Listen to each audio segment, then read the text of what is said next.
We don't live in a single room. So in the first field notes video where I was cleaning the bathroom, I started to wonder, what if I combine this sensor device where I've got a Pi Zero and a BME 688 sensor with my Shark robot?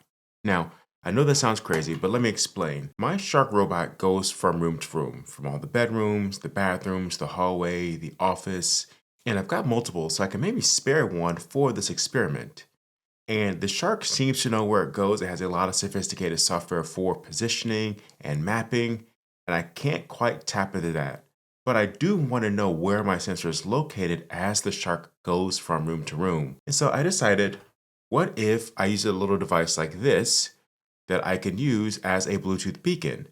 So I'm not quite getting room to room, but I am able to get zone to zone. So if I have one of these, or better yet, two or three of these, I can estimate the location of my device based on the Bluetooth signal emitted from these ESP32 microcontrollers.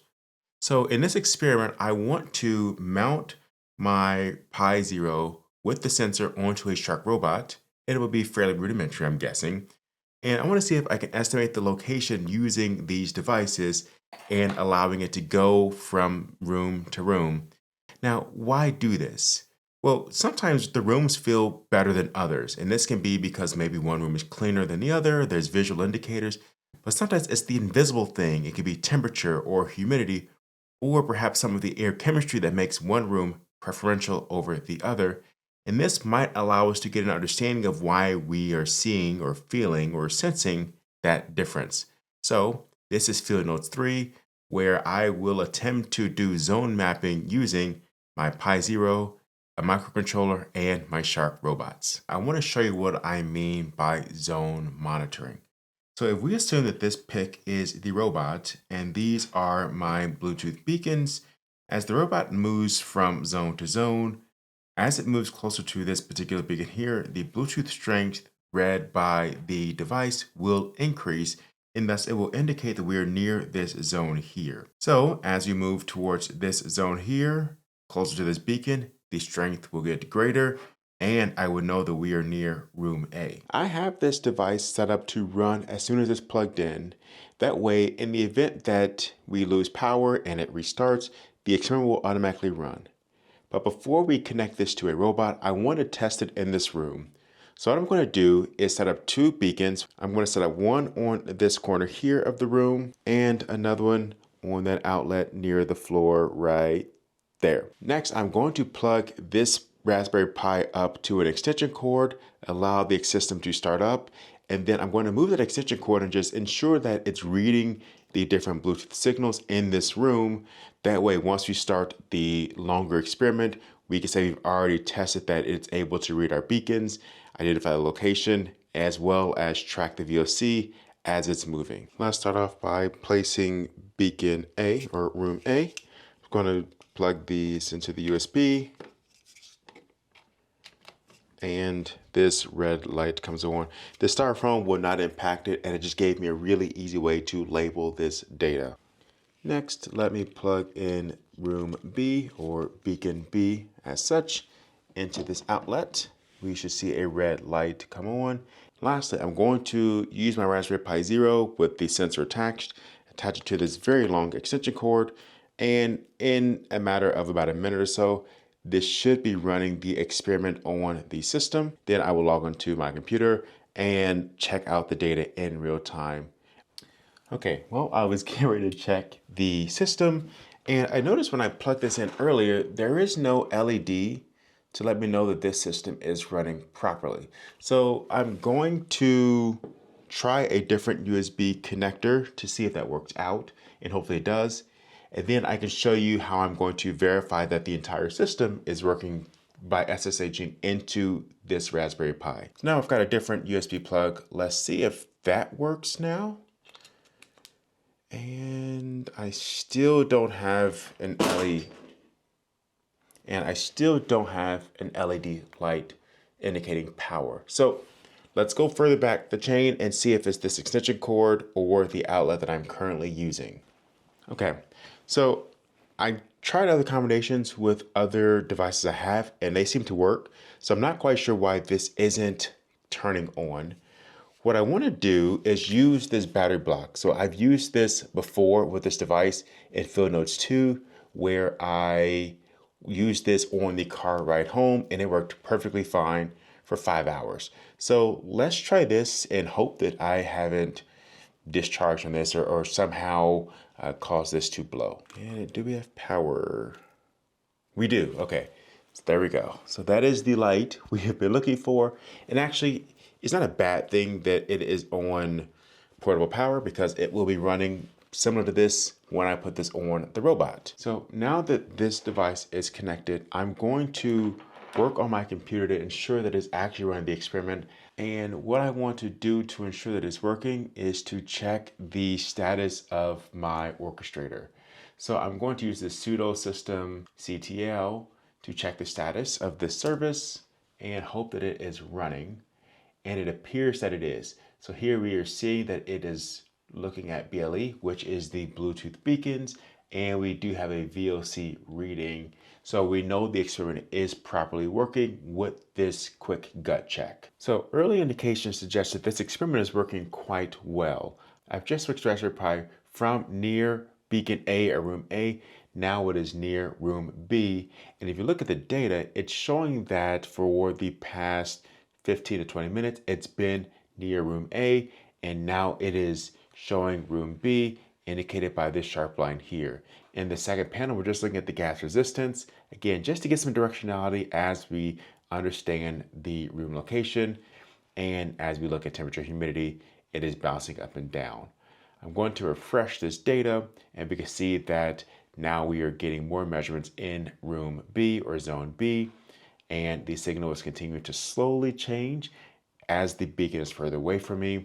The humidity is decreasing, probably because I'm not breathing over it, and the temperature is also decreasing as it is near the door. So this experiment's going really well. I'm excited to try the robot tomorrow with this 3 zones and see what it looks like. I'll see you tomorrow. During my day job, I have access to the world's greatest instrumentation and talent and extra resources and budget. But for these types of projects, I don't have a lot. I'm going to use tape. I have a battery brick. I have my trusty Shark robot, and I have my Pi Zero that I tested last night. So what I'm going to do is figure out how I'm going to adhere these 2 devices to this Shark that I'm going to dock it. And the way this is set up, recall, is that once it's plugged in, it starts running the experiment. So I want to give this about 10 minutes to stabilize, maybe a little bit more, on the dock before I run those 3 rooms. So what I'm thinking is if I extend this USB-C cable, it should plug pretty nicely into my Pi Zero port. Wait, nope, this is mini USB. So actually I'm going to use this USB-C A connection into this iQ Plus USB-C connector there. That should be fine. Before I do that, let me tape this here. This is a LIDAR sensor, so I don't want to obstruct it too much, but I will have to try to mount everything flush there, and I'll probably cut the green and red cable off. I don't need these for this connector, and it'll make everything look a little bit cleaner. So let me give this a shot. I don't want to mess up that bumper. Okay, there we go. I think that should be fine. We'll know pretty quickly if this device is not working well, but the bumper still moves nicely.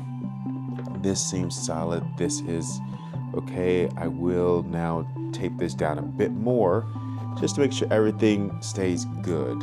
If you wanted to know what my grad school experience looked like, this is not too far from it. I've got a tape for this battery. The experiment's already running because it runs on boot. Here is the BME sensor. I'm going to hope that the laser here that actually helps the Shark determine its location is not being interfered with. I might have to explore some different spaces. Importantly, the bumper still works. I've not extracted any of the side sensors, and we are ready to go. I'm going to dock this and then check on the data to see how stable the readings are. I think in order to determine if the Shark location system works, let me just let it dock itself versus me putting it all the way there. So now that this is docking, I'm going to let it sit for about 10 minutes so that I can ensure that it equilibrates. And now it's going to do the self-cleaning.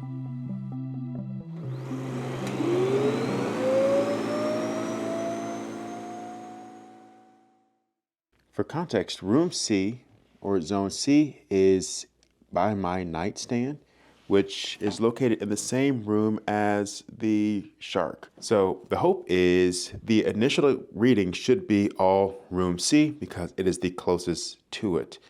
As I move to the next location, the Shark should eventually start to pick up the new signals, which would be the office. That will be our test case. And in the office, we have room B or zone B plugged into the wall near the floor. So we should have no problem getting a good reading there. And then the last room will be one of my kids' rooms. And so here it's far away from the other two and will allow us to hopefully have 3 different zones that the sensor will be reading as it is tracking the temperature, humidity, and VOC resistance. It's been about 15 minutes since we put all of our components on the robot, and so far it looks really good. So the experiment started and we have mostly room C. We did pass room B for a little bit, so that was actually getting picked up. I think this signal here is while we were up above room C.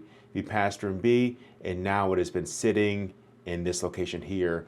The gas ohms is slowly increasing, possibly due to the slightly increased temperature of this room, so we actually can correct for that pretty simply.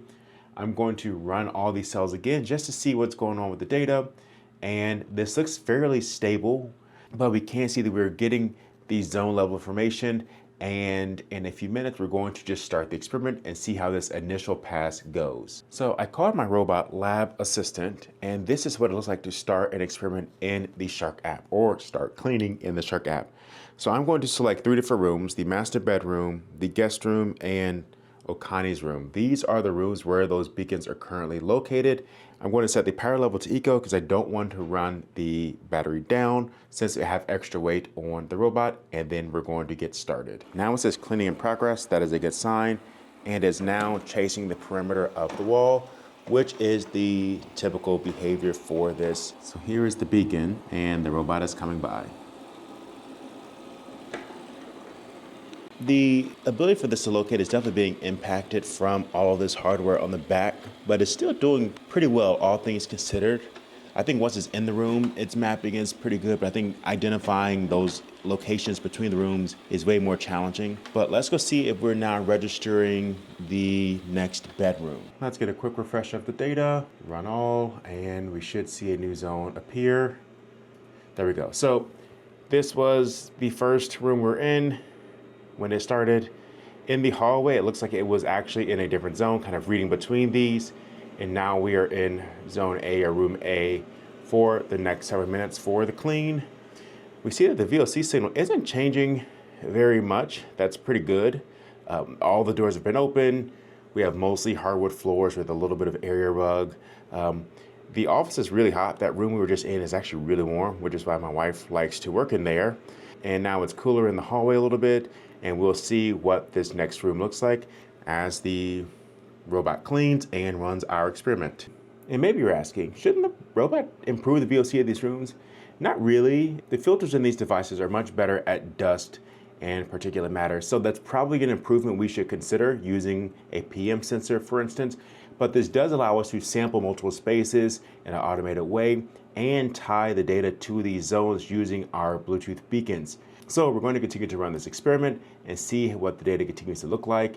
And then I am going to mop one of the floors and see if you can tell me which floor I mopped based on the data. While we wait, I want you to do 2 things. 1, subscribe to the channel, leave a comment. But 2, let me know what type of experiment you'd like me to run. I've gotten a couple comments on LinkedIn and on previous videos that I'll definitely be running with a CO2 sensor and a particulate matter sensor. But if there's something else you'd like me to explore, let me know.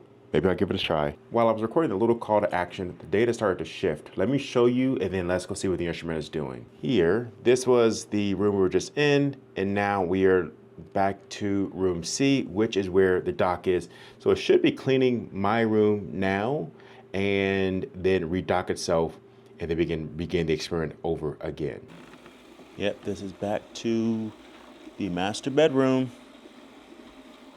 So I don't think it's critical for the vacuum to run the master bedroom because that is where we're docking it. So I'm going to stop the experiment, mop one of the rooms, and see if we can tell through the data which room was mopped. That'll help us kind of gut check that the readings we are getting from the device mounted to the vacuum can still pick up real room changes, because right now all the doors are open, so it's fairly homogeneous throughout this entire run. So let's see if we can change that. You wait here while I go and mop one of the rooms, and we're going to just look at the data to figure out which room I mopped together. Let me know in the comments which room you think I mopped and why. And let's see through the data who was correct. Let's review the data again now. So the experiment started here. This is the original room we're in, and then we moved to room B and then room A. And I want you to look at the gas ohms and the temperature and humidity to determine which room I might have mopped. If I'm looking at this, I see that the gas resistance is starting to drop. This would indicate poor air quality or just more VOCs in the air.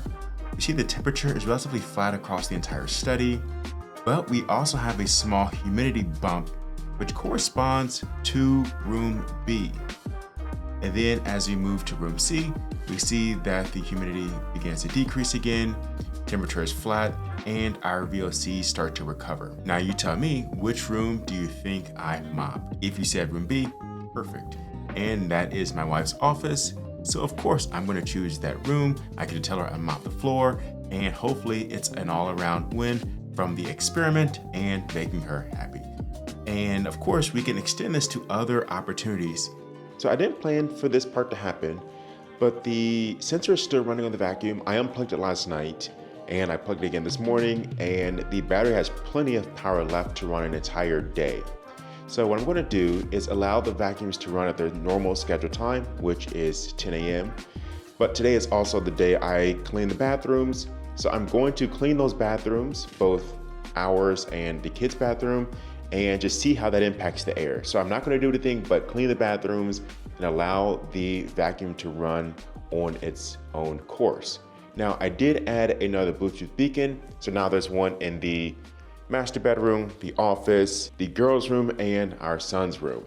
So now we should be able to see how those rooms are impacted by cleaning, because the kids have a Jack and Jill bathroom and our bedroom is attached to our bathroom.